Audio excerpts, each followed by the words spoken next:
it's just a huge honor for me today to be podcast interviewing Dr. Robert Allen Koff, DMD, who goes by Bob. He graduated from the University of Florida College of Dentistry in 1982 in Gainesville, Florida. He has been a general dentist in private practice in Colorado Springs, Colorado for 37 years. He prefers a smaller dental practice, one-on-one, to develop personal relationship with patients.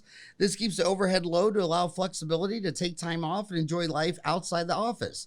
Dr. Bob Koff has traveled and worked in several foreign countries, including China, Russia, Madagascar, Romania, Israel. He currently works part-time in Antarctica and Alaskan Aleutian Islands and is a consultant for the US Antarctica Program for dental treatment for research and support personnel at the US research stations. I posted this last time you made the news. I posted it in on Dental Town. There's a thread. It was called Travel to Antarctica. Anyone been here? And I posted that you'd been there. And I mean, that's just mind blowing. So I wanted to, thanks for coming on the show and telling all your dental colleagues, how did you ever end up doing dentistry in Antarctica? Yeah, so it probably goes back to 1985. My wife at the time was a respiratory therapist. And you're probably old enough to remember Project Hope. They used to have a hospital ship. And oh, yeah. They retired the ship, but they still do healthcare missions around the world. So in 1985, as a respiratory therapist, they invited her to go to China and help set up an intensive care unit for newborns. And so I had just gotten out of school, was just starting working, couldn't join her. But the next year, they asked her to come back for another month. And I said, what about me? I'd like to do a dental project. And Project Hope said, well, we don't have one. And I said, well, I'm going to make one up then. And I contacted Dentsply and Centrix, and if you remember, Columbus Dental and Whale Dent, some of the other companies that have now merged. Anyway, and I took a bunch of their supplies because I said, I like to use your root canal system and your rubber dam system and your composites. Anyway, that got us working in China and convinced us that, boy, that's a neat way to travel, get inside the system a little bit, meet the people, do a little work, see the country. So since then, we've gone on just all sorts of trips, often doing dental work, sometimes volunteer, sometimes paid. And if you fast forward to 1998, I did an eco tour to Antarctica, which is typically going out of South America on what was then a Russian icebreaker. And you hit different spots and see the sights and see the animals. But I learned that the program actually hired a dentist to work 6 months at their main base called McMurdo. And but I came home, my daughter was 5. My wife made me promise to wait till she went to college to take 6 months off and work. So I waited until 2012 and then applied. And to me, it was kind of the Everest of overseas dental gigs. Went there and worked 6 months and really enjoyed it. So, but I told him I wouldn't do it again. 6 months is a long time to be away and be working in Antarctica. Since then, I've worked out that I go for 6 weeks and can get the work done. I end up most of the time at McMurdo, but fly inland to the South Pole, where there's another research station there, and usually stay there about a week or so. So it's just, I would say, a way to break up the normal sitting in the office, working all the time type of routine. So you said it's the Mount Everest.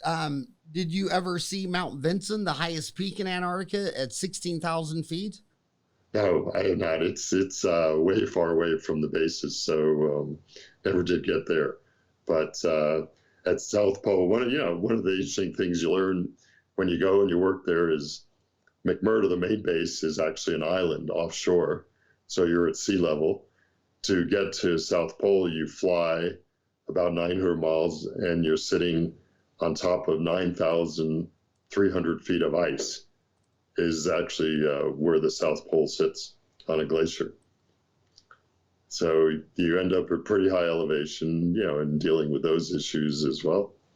So have you ever been to the South Pole? Yeah, I've been there 6 times now. Six I go, times. so I go there and work. In the summer months, there are about 140 people at the South Pole Station, they call it. So Wikipedia says there's 4,000 people living in Antarctica. And then we know that, the average dentist has about 1,850 patients. So for 4,000 people, you would need 2 full-time dentists full-time. Well, that probably refers to all the bases of all the countries. So the US, let's say I'm in charge of maybe 1,200 patients at McMurdo, South Pole, and the New Zealand base. We take care of those folks. They're just down the road. The other bases that number refers to are a plane ride away. So I never see them unless they fly through McMurdo and have a dental problem. One of the things too to point out is that before you're allowed to go and work there, you're screened both medically and dentally to be healthy. So that the things I deal with are things that come up somewhat unexpectedly because they start out in pretty good shape. And then, by the time I get those folks done that have broken fillings or maybe need a root canal or an extraction, a lot of people down there would love to have a free checkup and a cleaning. So then I end up with a waiting list of folks that I take care of before their contract's over and they leave the ice. That keeps me busy for the 6 weeks pretty much. So you're a dental consultant for the US Antarctica Program. Right. That's the that's what they call it, and basically that's all done at a base at the McMurdo station. Well, so that includes 3 bases. McMurdo's the main base with about 900 to 1,000. South Pole in the summer is 140 and maybe just 40 in the winter. And there's a 3rd station off the coast of Chile called Palmer. So Palmer's only got about 40 people. So between those 3 bases, when I'm not there, there's a medical team that's usually a physician and maybe a PA and a flight nurse. I teach them a little bit of dentistry in Galveston, Texas before they go down. And then when they have a dental issue, they'll call and email, and sometimes we'll do a video and try to walk them through how to take care of the dental problem that they're facing.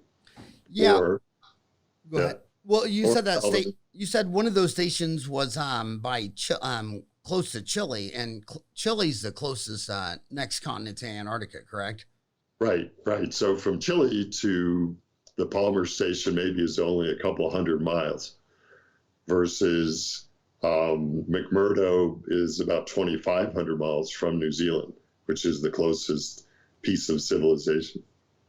Wow. So, they say if you live on an island, sometimes you get island fever where you just want to get off the island.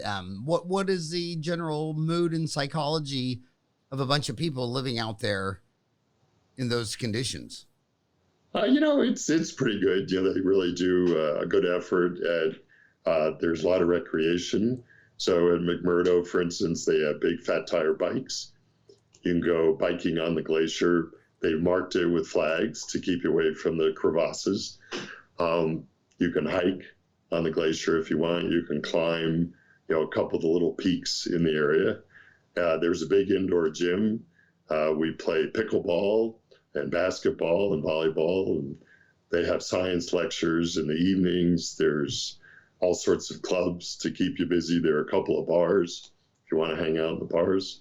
So they really make an effort to try to keep people socializing, and you don't feel that isolated, really. And, the scenery is spectacular. You're looking out on the frozen ocean and the, glacier cap peaks in the distance. And the other thing that, again, you only learn that when you're there, there's a very active volcano about 20 miles away, and that is Mount Erebus. And so Mount Erebus is always smoking away, covered with glaciers, but it's got a lava lake that keeps that smoke going all the time. So what are your main challenges being a dentist treating a population in Antarctica? I mean, if I run out of impression material, it's a phone call away. What are your main challenges? Yeah, most of that is trying to plan ahead. So I bring what I need to do the root canals, the extractions, the fillings, and so it's pretty well equipped. Probably the biggest issue might be if suddenly the equipment were to break down, you've got to figure out how to fix it. Make some phone calls, look at some YouTubes, and see if you can get it going. But we have a good IT department. We have a good group of plumbers, electricians, and everybody's pretty well versed and jumps in when something needs some repair. And then, I've got a good network of friends, specialists at home that I'll call on sometimes, the endodontists, periodontists, oral surgeons. We've got a digital x-ray. I can send them an image and say, hey, what do you think? This is what I think is going on, and this is what I think might be the treatment, and they help me through, some of those issues. So, it's just being comfortable that you're the only guy in town. You can't really refer out, but, you don't have any screaming kids or issues like that. So it's not too bad. So, what are most people studying in Antarctica? The research that goes on, there's some biologic research. That would be the whales, the penguins, the seals. There's atmospheric research where they're looking at ozone layers and clean air issues. And then there's deep space. So there's this great telescope at South Pole. They call it the Big Bang telescope. And this is a lot of astrophysics that usually gets way beyond my understanding of astrophysics. But that telescope is a radio telescope versus an optical. And if you believe the Big Bang was 13 billion years ago, that telescope can look back in time 12.6 billion years ago and tell you the temperature and the conditions a few 100,000 years after the Big Bang. So some of the deep space stuff is pretty amazing. So, what do you, as it the biggest controversial thing now is global warming. Obviously you see things warming. Is it man-made? Is there a lot of global warming research going on down there? And have you, being a dentist down there, changed any of your views in these hardcore sciences of math, physics, chemistry, biology? Just like dental school changed your understanding and comprehension of oral health? Yeah, I think so. I think you really appreciate the guys working on climate change down there are usually looking at the big glaciers that are breaking off quicker and melting faster. So I don't think there's any issue in their mind about climate change. The question is, how much are we influencing that? So everybody's really tuned in to recycling. Everybody's tuned in to not wasting energy.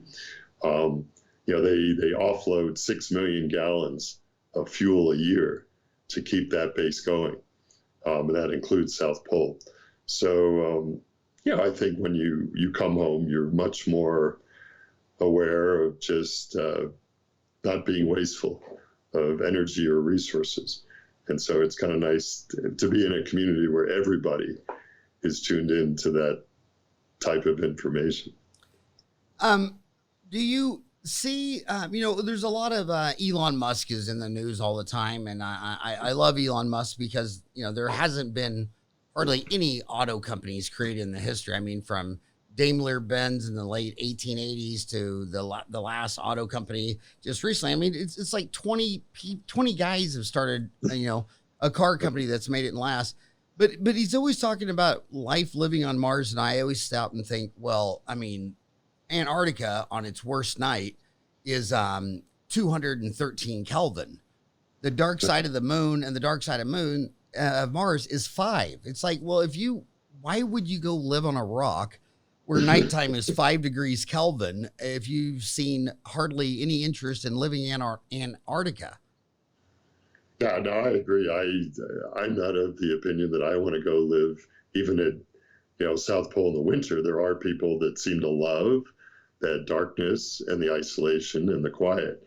So I think there is a population that has probably signed up for the trip to Mars. I'm not quite ready now. I would love to do a little space travel, probably more for the zero gravity experience.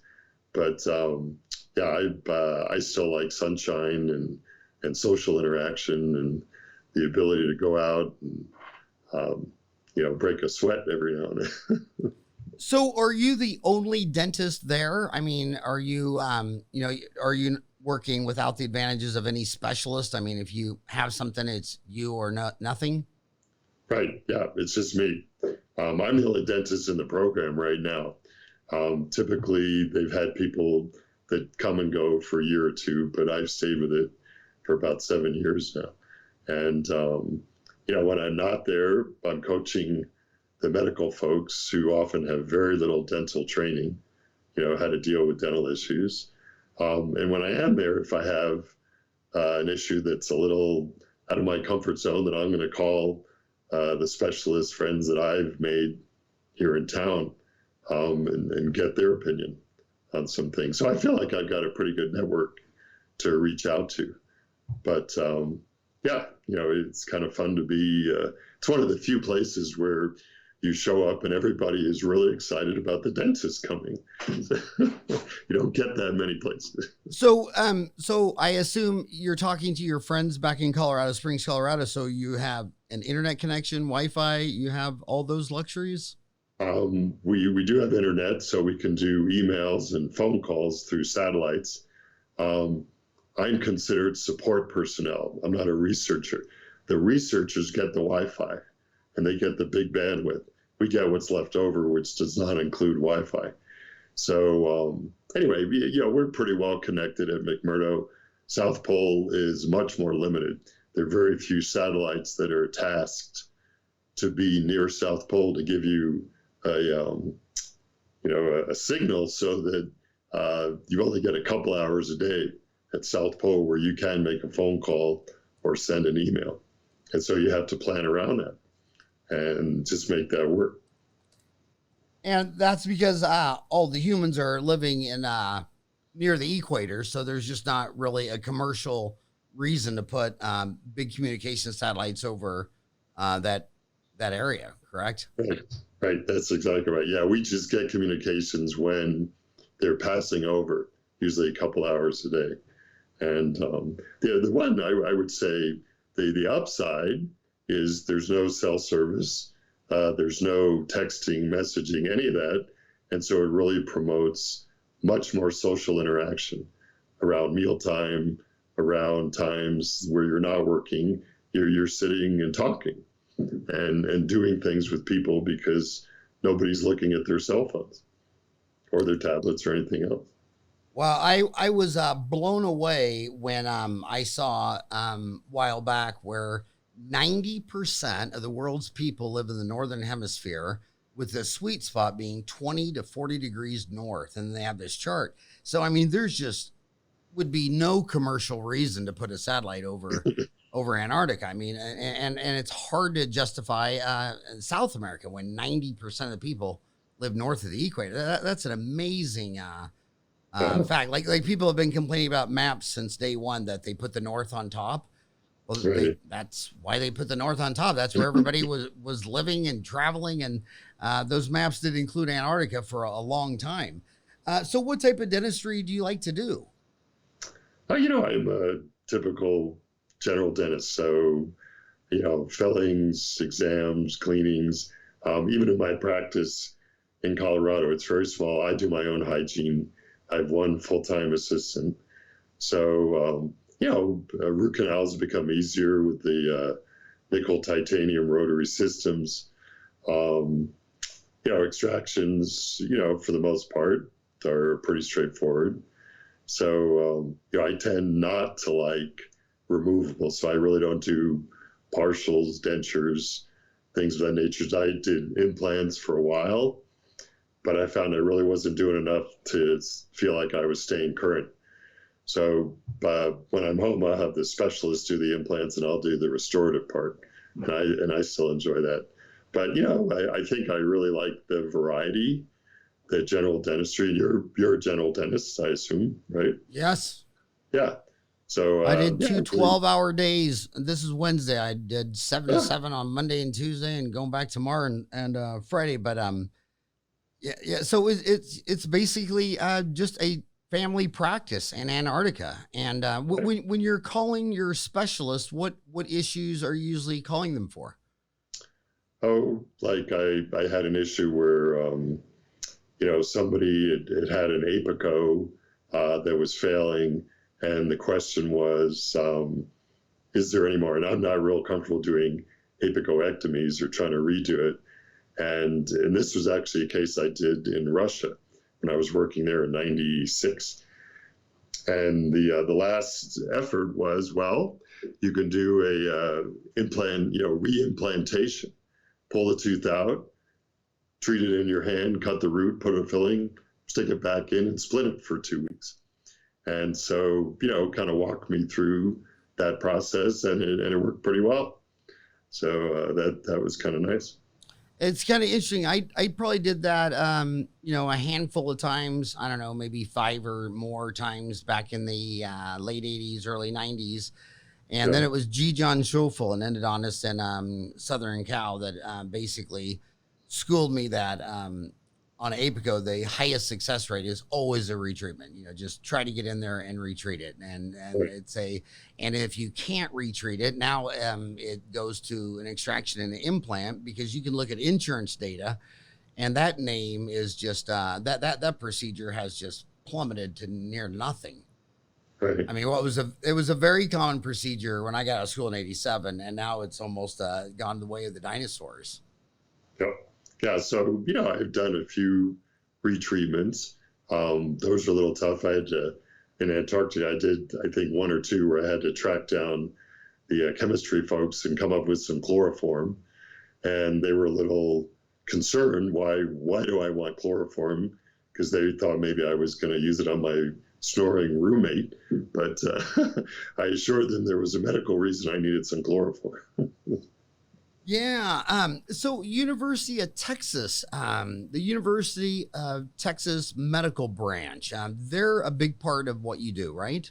Right. So that's who I work for. The way, if you start, money comes from Congress and is given to the National Science Foundation. So NSF, National Science, typically hires a defense contractor, and it was Raytheon for 10 years. Lockheed Martin got the recent contract. They've actually spun off, and it's called Leidos, Leidos, as the contract for the Antarctic program. They, in turn, have subcontracted, in this case, to UTMB Texas for the medical dental portion. So that's my employer when I go down is UTMB. And, we convinced them 3 years ago that there was something to be gained by doing a dental course for the medical folks when they come for orientation in Galveston. So this last August was the third time I go down. I found a dentist who let us use his office. And basically, I have them work on each other and learn how to look in the mouth with a mouth mirror, how to use a perio probe, what a tooth sleuth is used for, how to take x-rays, in a digital system, and just the real basics for diagnostic purposes, so that when they have a case, we can talk intelligently about how to deal with it. And they really appreciate it. You'd be surprised how little dental training they get, but how anxious they are to learn a little bit of dentistry, because they know they're going to see those cases. So do you, you don't have anything to compare our system to unless you compare it to another system. And I always thought the old time Soviet Union system of dentistry was just better, making dentistry, especially of medicine, stomatology. So these guys go through med school, and the last 2 years you may decide to be a dermatologist, someone else an ENT, someone else a stomatologist. What I liked about that was the ease of, say, a dentist can't work with their hands, they lose an eye, they lose their their view. They just go sign up for another residency, and a year later, they're family physician or dermatology or something else. I thought that's a huge advantage that's hard to see in the flexibility of the labor movement within dentistry. Right. No, that's true. But I tell you, spend enough time in Russia and China. Um, their dentistry was so awful. Now, I think China's probably slowly catching up, but the Russian dentistry, I think, was almost like an inbred system where they didn't look outside their own walls. So I would say that does sound like an advantage, but their dental training was so awful that they had a lot of room for improvement. And what years was this? Yeah, that was 96 working in Russia in St. Petersburg.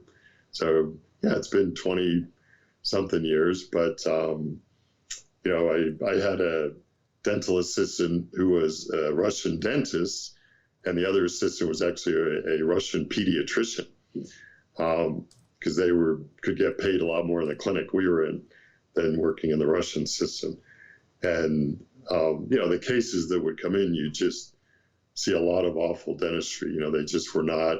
They were doing composite because they liked the aesthetics, but they weren't keeping it dry, during the process. So they would guarantee their work for 12 months.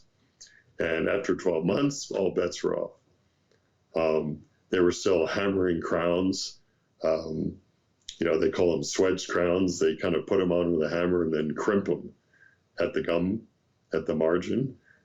So hopefully some of that's changed, but I think, the average dental care in Russia is still pretty awful. So they've got a long way to go in those things. And how do you how would you compare the Russian system to delivery of dentistry to China? Do they have more similarities coming from a more centrally planned economy than, say, Western Europe and Australia and Canada and the United States with a more economic free enterprise delivery?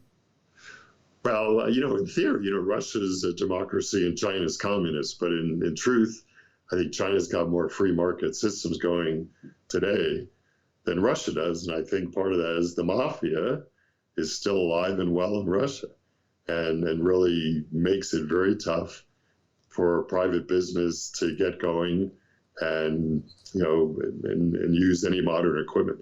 So I think China is probably more advanced than Russia at this point in dental care because they've been exposed and they've been much more able to adapt to the newer technologies than the Russians have. I think Russia's still having trouble feeding itself. Yeah, and their population hasn't even recovered from World War II. That's the most shocking. I mean, the losses they had in World War II, I mean, it was like 20 million. I mean, the fight for Stalingrad, which was now renamed Volgograd or Volga City. I mean, and you look at the amount of men. I think the median average age of a soldier in World War II was like 23.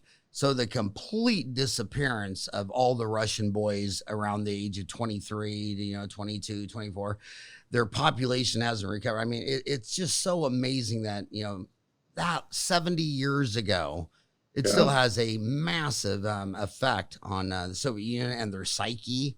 I mean, people always want to know why they're so, militant. I mean, my God, after surviving that, if they weren't militant, I mean, it'd be like NASA not caring about asteroids. You know what I mean? Right. I mean, you think after the asteroid thing, they would quit talking about living on Mars and start trying to figure out what they're going to do with this slight asteroid issue and these 5 past extinction level events. Who cares if there's some slime mold growing under a rock in Mars? But yeah, so you see the dentistry when you're in Antarctica. What dentistry do you become aware of? Do you see other camps, other dentists? Well, no, I don't think any other base has a dentist. Almost all the other countries will train their physicians for at least a couple of months to do emergency dentistry, typically extractions and maybe some temporary fillings. But I don't think other bases hire a dentist at all. So, I used to joke that, I'm the only dentist on the continent type of thing. But once in a while, I think I've had some folks from the Italian base and from I'm trying to remember, from maybe the Polish base come by, and their quality of dentistry is lower than what we're used to seeing, and even New Zealand. New Zealand dentistry was pretty much based on the British social dental system, so there's still a lot of amalgam being used. There's still, I would say, just much lower quality of care overall coming out of a place like New Zealand. But at the same time, the population is kind of used to that. It'll probably take a few generations to really change all that. And we try not to impose our thinking on other cultures, but you're often, if I see somebody from another base because they're having a problem, I'll tell them what I see is going on and ask if they want to treat it, and sometimes they do, and sometimes they don't. They're willing to live with much more, I would say, discomfort than we're used to. Wow, they're willing to live with more discomfort. That is a interesting statement. Back to the you just said you just walked into a Pandora's nest with a word of amalgam. I mean, if I was going to have a filling done today, and then I was going to go be in Antarctica, a continent with only 4,000 people and very challenging to get back, wouldn't amalgam be the wiser restorative material than composite? Well, yeah. I mean, it'll probably be more forgiving and maybe even last longer. But, it's in people's minds, it's really fallen out of favor for the aesthetics and for the environmental aspect. When we were looking at it in Antarctica, we were actually very happy to get rid of all the amalgam supplies between the Mercury and things. And it was like the X-rays too. All the fixer and developer we'd get rid of and just deal with the digital system. So I think environmentally, without amalgam, you don't end up with that mercury in the water system and then problems like that. So that's the trade-off. If they're done well, composite is close enough that, it's not really an overriding issue in a setting like that.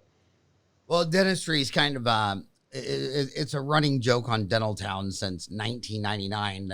Not in my hands, where people want to dismiss like 100 million insurance claims that say amalgams last longer than composites, and so when the entire planet of 2 million dentists all claim not to be a part of that data, you know what I mean? The 2 million dentists all claim that theirs lasts longer, but somewhere between 100 million insurance claims and 2 million dentists, somebody's looking at this as a biased framework. So how has practicing in Antarctica changed your own personal view of mercury and amalgam? What did you experience down there that you didn't experience in Colorado Springs? Oh, well, I had stopped using amalgam here, probably 15 or 20 years ago. So before I went to Antarctica, and I think it just, reinforced from an environmental standpoint, if you've got a better material, like composite or even gold, I still do a lot of gold, gold crowns and things like that. I think it's a better choice. We're still taking out old amalgams, obviously, and that becomes an issue. But I think, as time goes by, that'll be less and less.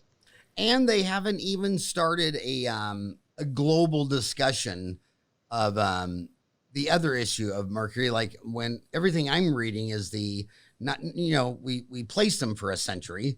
So they've got to be replaced for a century. So that's the water, and everybody talks about the traps, and there was debates about should the dentist do it or the city should do it, and obviously the dental office should do it. I mean, everything you don't do to take care of yourself or your own business, you're just forcing a mandated government solution. But they haven't even addressed the issue that the worst part of it today is the cremating of humans. And I've been reading like 6% of all the atmospheric mercury pollution is because of cremating a human with remaining silver fillings. And when I read that, I always feel sorry for the crematory guy, because after when he opens that oven after the cycle, that he just takes the biggest, most concentrated blast of mercury, of everyone. So, have you heard any of the scientists down there talking about banning cremation? No, that's the first I've heard of it. We used to joke when you did gross anatomy in dental school, probably like I did. But I remember the teeth that had gold fillings suddenly disappeared at some point because somebody in the lab got hold of them, to turn them in for the gold, which is completely unethical and illegal, but it goes on all the time, I'm sure. So that would be a good point to address. That would be to take out any teeth with amalgam in it before the cremation. That wouldn't seem like a tough mandate, right?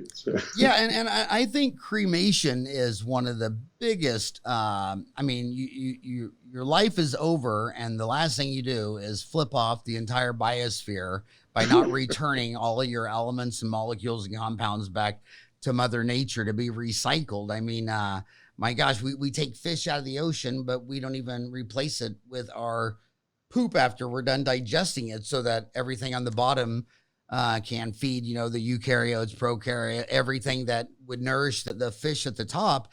And cremation, to take that human being and just turn him to energy to be bounced off into the cosmos is just like, I mean, that's just, that's the craziest thing. They should be buried in something that'll recycle and return themselves to the elements. That would solve the cycle of biology, and it would solve the atmospheric pollution from the mercury. Yeah, no, that's I think, composting in some form without the crazy expenses of the funeral and the casket and all that make a lot of sense. Oh, and they're so predatory. I mean, dentists by nature, that they hate sales. I mean, they see it as a scientific health care provider. It's all surgery done by an operator. They hate selling. But man, those funeral homes, they're well, you're gonna want flowers, aren't you? You're gonna want, and the voice they say it, it's like if you said no, it means that the person dead was meaningless. I mean, it's my God, and then it's always the poor people. They don't have the money, and then they finance it, then they're paying interest. It is a racket. What I think is what most dentists listening to this would find the most interesting. I mean, you chose Antarctica, but they're looking at you thinking, dude, how do you structure a dental practice where you can have a relationship with patients? Because I was reading your letter that you sent to them, and it just the first three words sums up. You didn't say dear patients and friends. I hope your summer has gone well and you're ready for another season of cold snow and our envious sunshine in Colorado. In addition to my dental practice here, I have remained the dental consultant for the US Antarctica Program. Recently, they offered me a 6-week contract to go down and take care of the dental needs of the researchers and staff at McMurdo and the South Pole. So I'm heading south in early January. While I'm away, I will forward my phone and refer my practice to Dr. Jack Matthews, who I've known for the past 30 years and shared an office with since 2003. You gave me your personal phone number. I encourage you to call and take care of any dental needs that arise while I'm away. So you obviously have a great relationship with Jack back at home base, but your friends, they don't look at this. Well, you're selfishly inconvenient for me, and I got to see someone else. I'm just going to cross you off the list and go to the next available dentist. And you don't seem to have that issue with your patients who you address as friends. Yeah, no, I think I learned that lesson in 1991. We decided to take a year off, 12 months of travel, put together a bunch of dental projects between Central America and Israel and Romania and some other places. And people said, you can't go away for a year. And I said, well, we'll find out. And that was before email. So I wrote a letter similar to that. I wrote another letter in the middle. Hope you're having a good year, and I'll see you in January of 1992. And then a third letter about 3 weeks before I came back. And what I learned was that I think I retained about 95%. I lost a little bit, but I don't think any more than the comings and goings of people moving or changing dentists. And I think we were able to turn it into what I would consider a positive marketing thing where they say, hey, my dentist is the guy that goes and, work volunteer in Israel and goes to Antarctica and treats those guys. And I have a photo album and now the website of different trips we've done. So I think people like to come back and hear the stories as much as anything. And so it's encouraged me, I guess, to do that.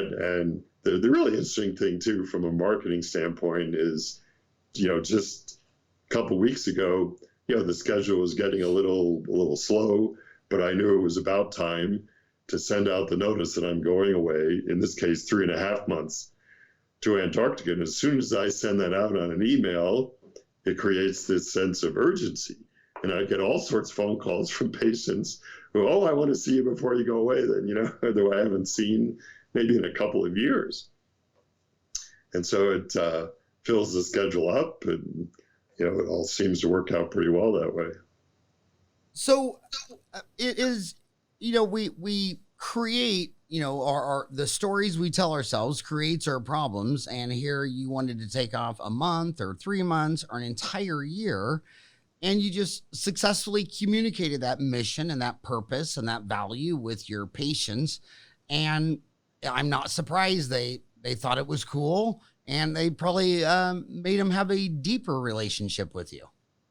Yeah, no, I think there's some truth to that. And again, I think if you develop enough of a personal relation with people that in some cases I've seen them and their family over 30 years, it's just a very nice relation that they want to stick with you. I've also learned that, dentists sit below hairdressers for women, especially, because I'll get calls every, I got to change my dental appointment because that's the only time my hairdresser had. I got to go see them, and reschedule the dental.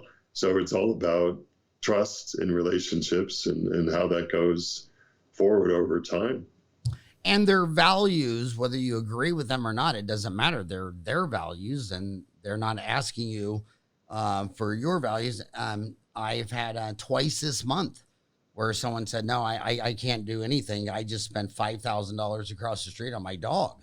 Right. And then they start telling me about their dog surgery. And this lady was telling me this story, and it was just so bizarre that, she was talking about this dog that, should have a life expectancy of 12 to, I think she said 12 to 17 years. And she knows it's 21 years old. So she though it accepted all these things, but hadn't slowed her down a percentile in throwing every dollar in cash and technology. And then when she showed me a picture of it, it looked like a wet rat. And, so I remember in dental school, I had that first, it was one of the first things that stung me, was when he said, people will, spend $1,000 in taking their family to Disney World, but they don't want to save a tooth. And I actually interrupted. I said, what was the point of that? That a father loved his family so much, he wanted to spend time with them at Disney World, that he sacrificed his only permanent molar.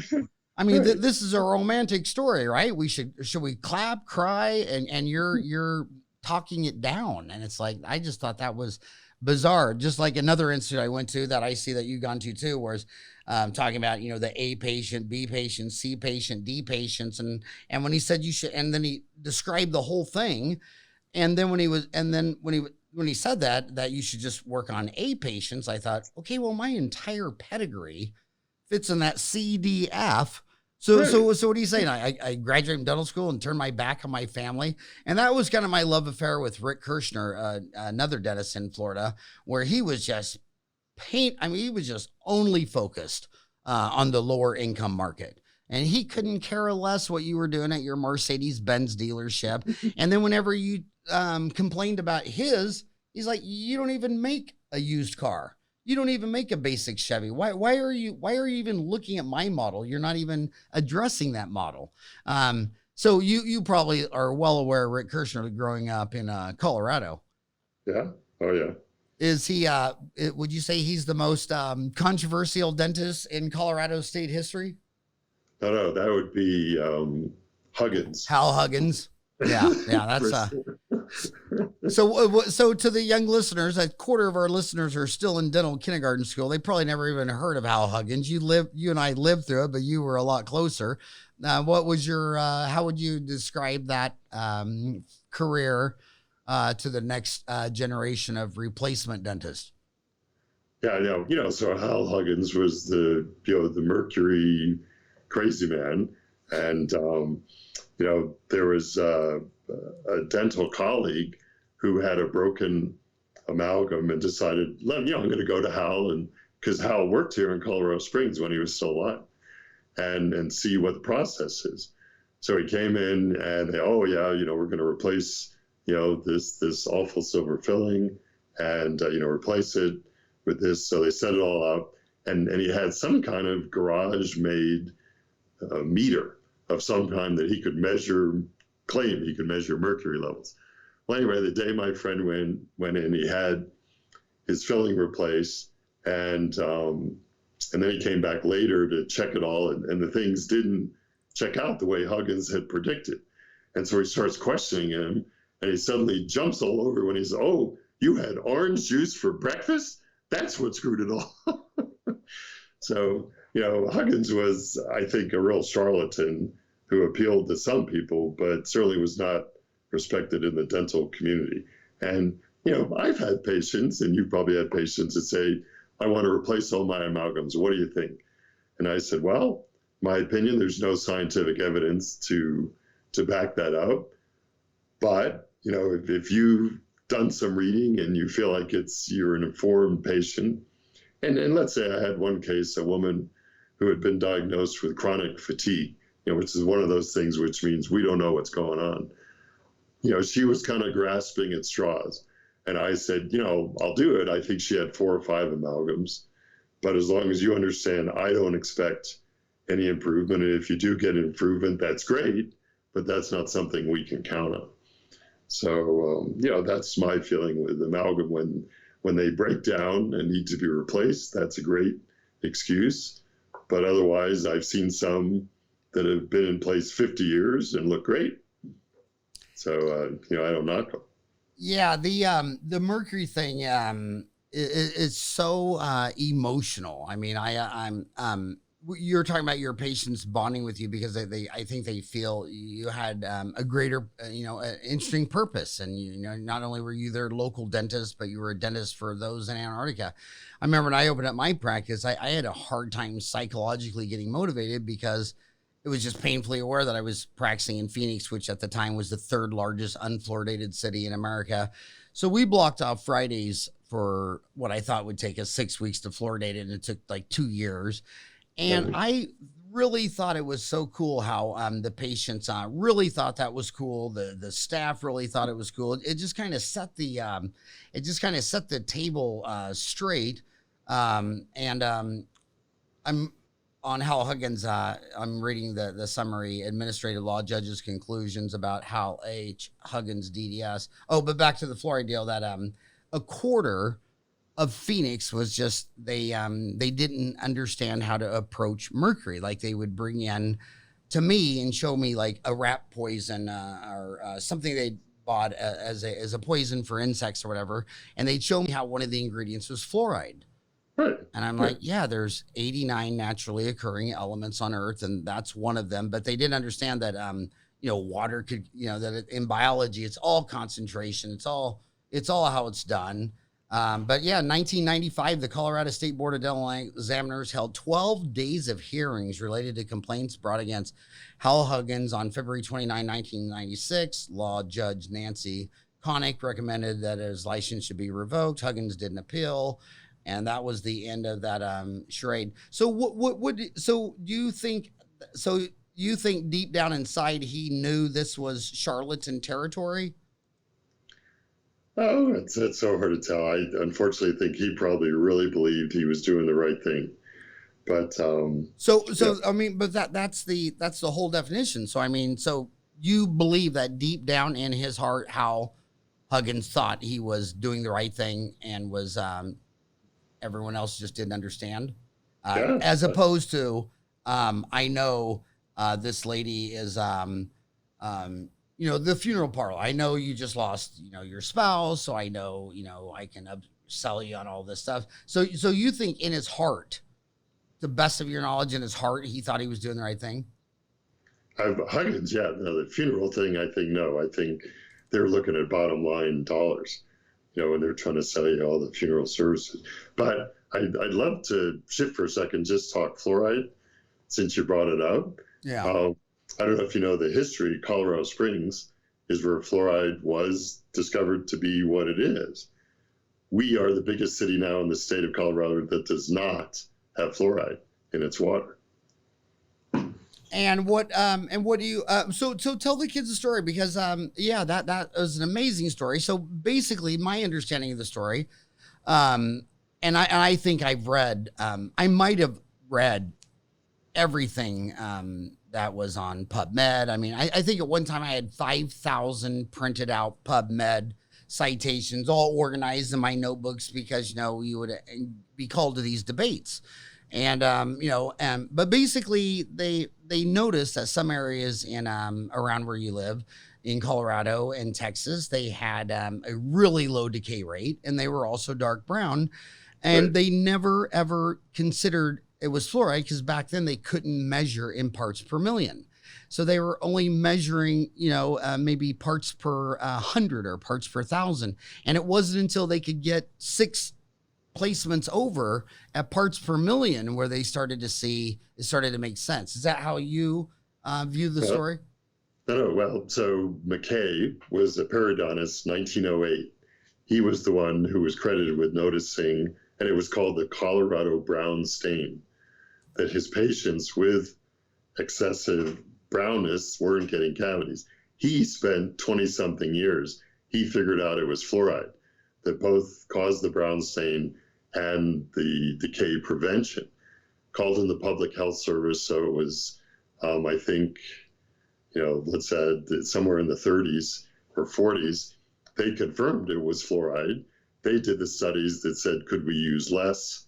And came up with 1 part per million would get the benefit without the fluorosis.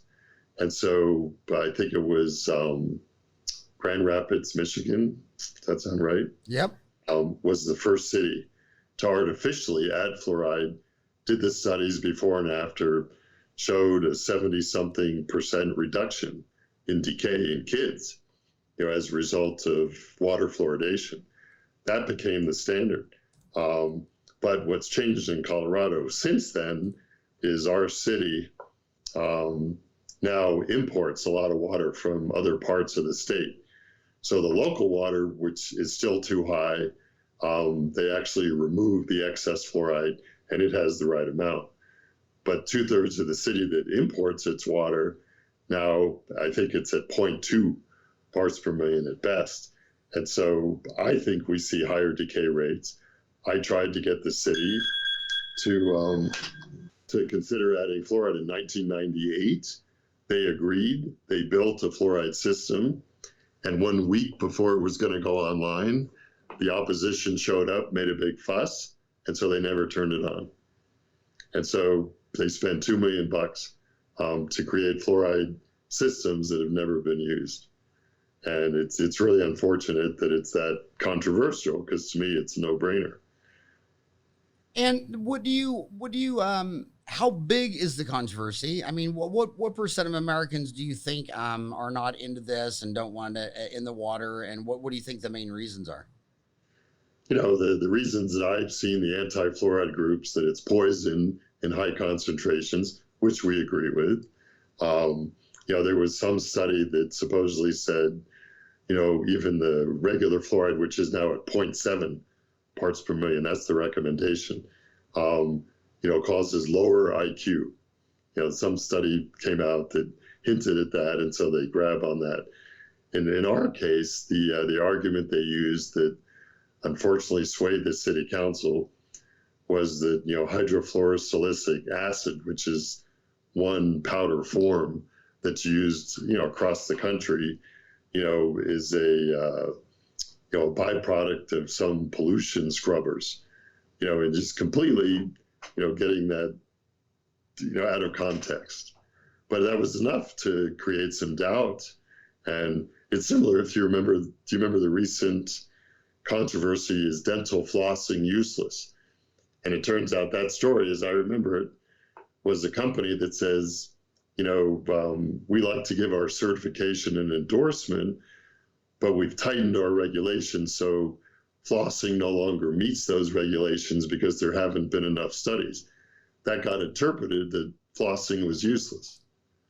And it was incredible how people latched onto that without really understanding the nature of the story.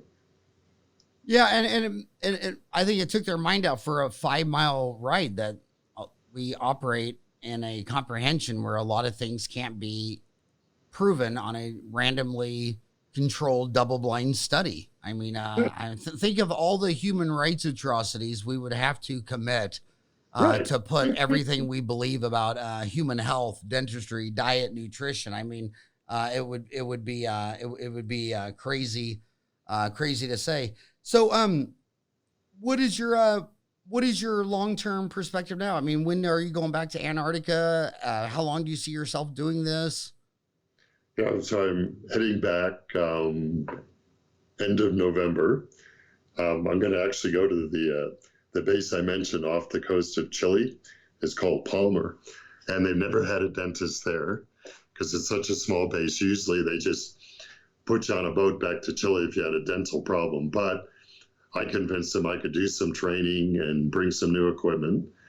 So I'm going to go to Palmer for the month of December, and then I'll turn around and go back to McMurdo and South Pole January and February. So I'll be gone about 3.5 months this time, from late November through March, and then come back to work. And at this point, I kind of look at it, maybe every year I'll take a look, and if I'm still enjoying it, I'll go back and do it. It's similar to, there's a nonprofit, I do some work in the Aleutian Islands in Alaska. So I've told them, I'll go for a 2 or 3 week contract once or twice a year. They'll fly me out to someplace along the Aleutian chain. And, it's just an interesting setting. You're working on, a fair amount of native Alaskans. You're meeting some interesting expats, and you're spending some time in some beautiful scenery. And what is an expat? What do you mean by expat? Oh, an American who's living in a pretty foreign setting, running a grocery store on a little island of 800 people that's a fishing community. So, that's not where he grew up. That's not where he, has family. But, for some period of time, he's decided to live in that pretty much foreign setting to experience that, sometimes with his family. I thought the most interesting, when you said expats, the first thing I thought of is when I went there with my dad and my brother.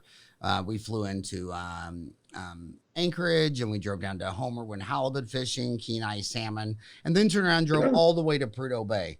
And I just love Alaska, but it was the meeting of Russians. I mean, we bought that from Russia in 1867, right? And my gosh, all those Russians living. Could you imagine living in Colorado and you wake up in the morning and, oh, we sold our country to Russia, and now everything's in Russian. And I was just talking to this person, and it was just so mind blowing that her entire community was Russian. It was in a little village between Homer and Kenai.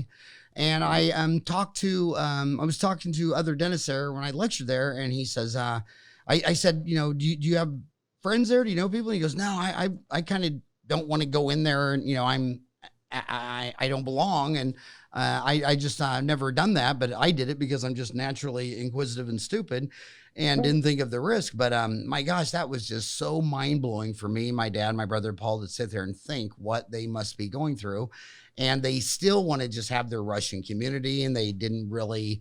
And so when the internet came out and you start Googling, you find out that a lot of governors have just given them a pass. You know what I mean? When they don't agree with something, it's like, just leave them alone. That they're going through something traumatic. And, just like the American Indians, even today are experiencing trauma, understanding their past. It's, and some of the American Indians are very traumatized with it.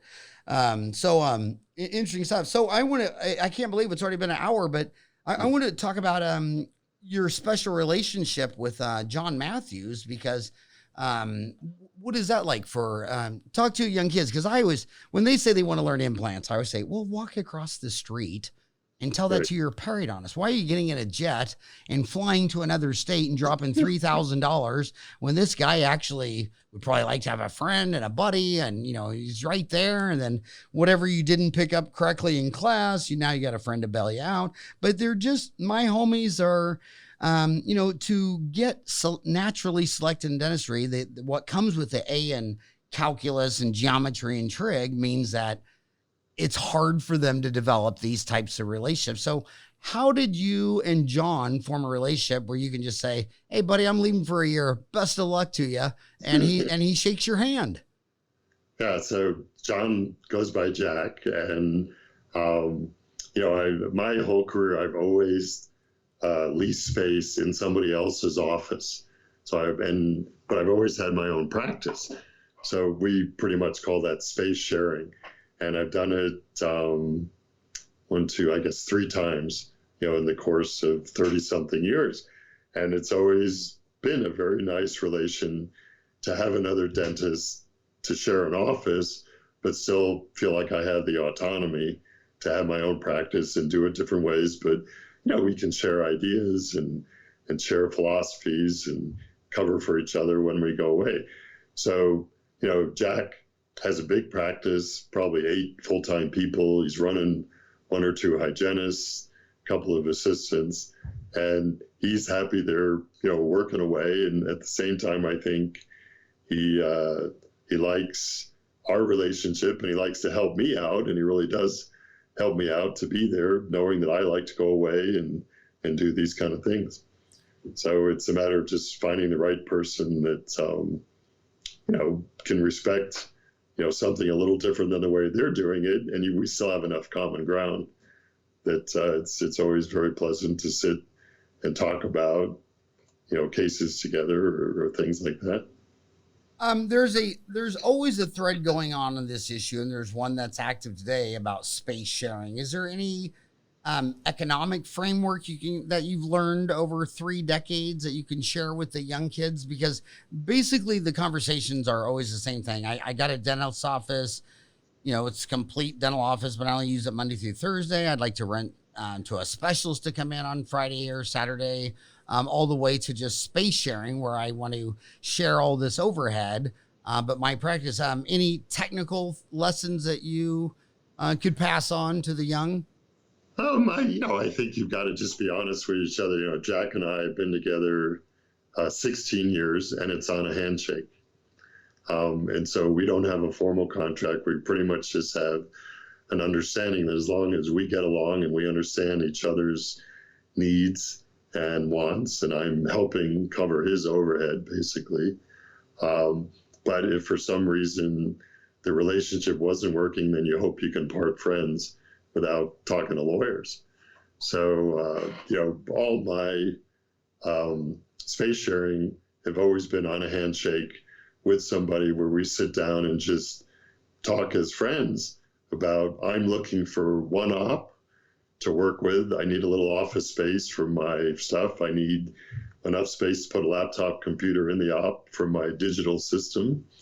And other than that, I would just like a friendly, safe environment to work in, and just find somebody that understands that and is willing to help you out. And if you think that sounds really strange and foreign, well, that's how most dentists go into their marriage. I mean, Right. I don't know anybody has a prenup. I actually, I know a few, but not very many have a prenup. So you went in with a relationship, your word of mouth, based on trust and mutual respect. Any economic parameters that you can share? No, I think for me, it was a question of, okay, I'm not building equity in an office or the equipment or any of that. So, I figured out early I'm going to save money on the side, in an IRA type setting. That's going to be my retirement. It's really not going to be my dental practice or the building or something like that. So I think as long as you have an economic alternative to what, some people have the office and the real estate, I think it works just fine. And then to me, the trade-off is that I can take time off. and my overhead's very low. Yeah, and time is so much.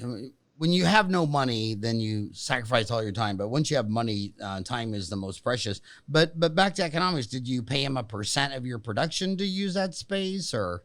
No, so I pay him a rent. I'm paying him, I think, about $3,200 a month to use one op. But the rest, I have my own phone lines. I have my own staff. His staff will answer our phone if we're tied up. But, it's pretty much just a straight rent fee that we agreed on. And by the time you crunch the numbers, it all works out pretty well, where I can make a living and support the lifestyle I want. And I think it helps cover his overhead as well. So you're, and by the way, to the kids out there, I mean, when you pay $3,200 a month, that's renting. When you say I have to give you a percentage of what I do, that technically is fee splitting and is a very complicated issue, because in past abuses over the last century, state boards have come to the conclusion they don't want a family physician referring someone to, say, a surgeon for a procedure and getting a kickback, because then they saw data of unnecessary incentivized surgeries. So Sure. Fee splitting can be very dangerous. And I've seen two dentists in my history here in Arizona that got taken to the cleaners for that type of legal framework. So you just pay a flat rent, regardless if you see one patient or 100 or produce $1 or $1 million. It's just the same rate. So you say you have low overhead. Do you just have, how many employees do you have? Just one. I have one full-time assistant. I do my own hygiene. So, between my assistant and myself, and Regina has been with me, I think, about 18 years now. And then she's happy to take time off and not, getting any salary when she's not working. So that's the key too, is find somebody that, meets that criterion, that if you're going to take time off, it's not a big deal. And what is, do you use the same software to run your practice in Colorado Springs as you do in Antarctica? Or what does your digital system look like? I actually don't have a practice management software. I still just, we use paper charts. I mean, the only digital thing I have really is the x-rays. So we've got the nice x-ray system, but the rest is all done on an Excel spreadsheet. I used to have the pegboard. Now I just put it on, an Excel sheet. Our recall system is either postcards or emails. I really have not gone high tech with the practice from that standpoint. And Antarctica is very similar. I mean, it's just writing up paper charts. We don't have an electronic medical system down there, and we have the same digital system. So that's easy. And we just. What would you say your overhead is? Oh, it's right at about 50%. 50%? Yeah. And so, yeah, the low range of the overhead, 50%. You don't have much HR issues. You only have one employee. Right. My gosh, you have unlimited time off. And my gosh, I mean, how fun. It shows dentists can create their own destiny. I know so many dentists, so many, where a dentist does his heavy lifting, what he calls, Jennifer D. St. George used to call, rock, sand, water, do your heavy rocks in the morning, whether it be root canals or crown and bridge or whatever. And then when they, then fillings, then when they come back from lunch, they just do hygiene. And they have anywhere from 0 employees to 1. And they might only produce, they might only collect like, say 400, but they'll take home 200. And then the guy across the street is doing 1 million, rollerblading around, just working like a crazy man. And at the end of the year, he takes home 180. Right. And you sit there and think, wow, this one guy in one op and with an emergency room, so 2 ops with 1 employee, is netting more money than the guy across the street. It looks like he's going to have a heart attack. Right. No, I think that's good. I think it's worth certainly taking a look at that, because I've seen examples of that, and the guy running around really can't afford to take time off. It costs him too much to be away from the office. So I think I figured that out early on, that I could fund the lifestyle I want and still take a lot of time off. If someone wants to learn more about you and everything you're doing, do they go to frozendentist.com? Yeah, that's the website that gives some background, but I'm certainly open to emails and phone calls, and give them some background if they want to know how I do it. And how would you, what are you willing to share for emails and phone calls? Yeah, no, my office phone is 719-593-9388, and my email is as old-fashioned as it gets. It's bobkoff@hotmail.com. Well, that is bobkoff@hotmail.com. I loved your website, Frozen Dentist. I mean, when I first saw this news story, I said, I wanted you to come on this show and talk to these kids, because they put so many limits on what they can do with the sovereign profession of dentistry. And my God, there's 10 specialties from A to Z. There's what you're doing. I just think what you're doing is, man, it's so exciting. And a lot of times it just gives dentists hope. I know a good friend of mine in Phoenix here, where he, kept thinking, when I retire, I'm going to get a sailboat and sail around the world. Then he started realizing, well, would I rather do that when I'm 65 or when I'm 45? And then he realized it'd be a lot better to be, a sailor man in a younger body. And so he just sold his practice and thought he was going to sail around the world, and didn't stop sailing for 7 years. Wow. And then when he got all of his sailing yah-yahs out, he came back, and now he's practicing again, and all's good. And I mean, how many dentists just take 7 years off in the middle of their career? You took a year off.